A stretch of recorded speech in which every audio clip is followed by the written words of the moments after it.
Today we have a 1996 Toyota Camry station wagon. Not a commonly seen car, but we have a bad antenna, power antenna on this one.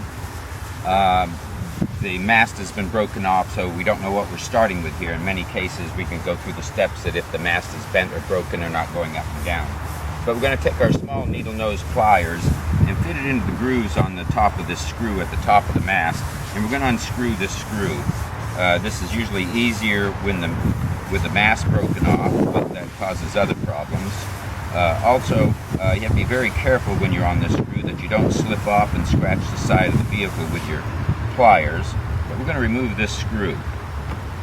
Once the screw is removed, we're going to place the antenna in the on position and make it go to the full upright position where it should be, but because we're missing the mast, we're just going to get the motor to run and hopefully throw the cable out here in a moment.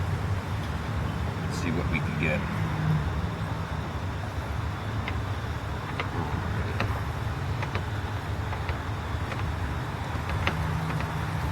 Reason for sticking with factory here is aftermarket tends not to have this type of mount, and you have a difficult time with an aftermarket antenna in here because it doesn't usually mount well to the side of the vehicle. There are other options as well, but replacing or repairing the factory antenna mast here is usually the best bet. Now we have this screw loose. We're going to remove it up, out, up, off, and take the guide off as well and set this to the side. Now what we're going to do is turn the antenna on, or excuse me, turn the radio on, and we're getting no antenna mast to come up here. So this is going to be a fun one today. There we go. We're missing the entire nylon cable here as well. Normally what you should do, if you have all the pieces here, we purchased the new antenna mast from the dealership. We have seen some aftermarket out on the internet, but we found the aftermarket antenna masts tend to not work as well as the original factory mast. Many times it'll go in and work, but won't go all the way up, or won't go all the way down. The reason we're sticking with the original factory mast. Now we have this cables all removed here. If you still have all of the original antenna and mast, you should measure the original antenna mast from the end of the cable to the end of the power end of the mast, and they should be the same length. If they're not the same length, you're usually missing probably about 4 inches. That'll be stuck in the motor assembly, and in that case we have to take the inside of the car out, remove the antenna motor assembly, disassemble it. We do have some other antenna mast removals on our website that can show you how to disassemble the motor and place this back in. Now we're going to start with, this is the original here has what's a little sleeve on it. In some cases you have to remove this from the antenna in order to place it on the new one, but the new one does come with this little piece of sleeve here. So what we're going to do is put this down into the opening. This can take several tries to get this to sit and lock into place, but with the antenna cable in, we're going to turn the radio off. We can hear the motor running, so hopefully we can catch that motor. There we go, it's loading down. And you got to get it all to fit just perfectly. It's got to go all the way down, hopefully. Well, we'll put the screw on the top just to hold it in place so that it doesn't pop back up out. And we're going to turn the radio off and back on. Or excuse me, the radio back on. Have the antenna mast go up.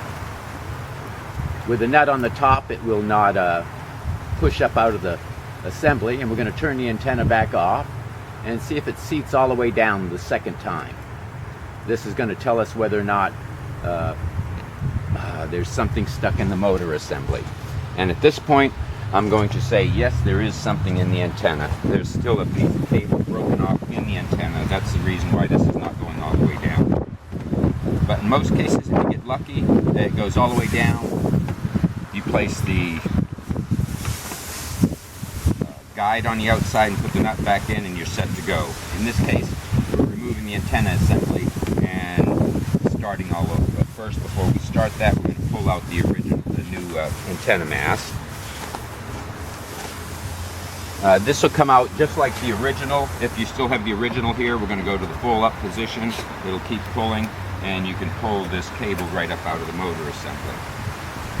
Now, to remove the antenna motor assembly, we're going to pull this side panel up that goes along the side of the vehicle here. This is going to give access to a hidden screw under that panel. We remove this piece across the back of the vehicle. There were 6 screws, one here with a rubber grommet, 6 across here, 3 on the left side, 3 along the right side, along with the 4th screw with the rubber grommet on it. And then we were able to work this out from underneath the panel over here on this side and pull this panel out of the way. This is going to give access to another screw here. We have a little hand part here that holds the seat belt. There was a screw here for this as well, and this is allow you to remove one more screw once this panel bottom panel is removed. Here is going to give access to one more screw for the side panel. Remove the screw from the panel here and remove this panel. This will allow you to lift this panel up and pull it slightly back. Now this is going to give you access to 2 10mm bolts, one here, one here. These bolts will release. You can disconnect at the antenna this blue connector here. When the antenna comes down from releasing these 2 screws, you'll see the antenna cable. It plugs right in up at the top of the mast. It's up behind the panel here. You can't see it to remove the antenna, but this cable will release as well. This will allow you to remove the antenna assembly, disassemble it, and remove the cable. Now with the piece removed, we've fed the cable back in, put the antenna back in, and we're going to turn the radio off, and we will see here that the antenna mast will go all the way to its down position. We did find a piece of broken cable in the antenna assembly. This is what was stopping the antenna from going all the way down when we had that little pigtail here before we removed the antenna motor and removed this from it. Hope this video has been helpful. Again, look at our website. We do have other videos for disassembling the motor assembly and removing the little piece that's still left in the motor assembly that's not allowing the antenna mast to go all the way down. Hope this video has been helpful. Please subscribe, and thank you for watching.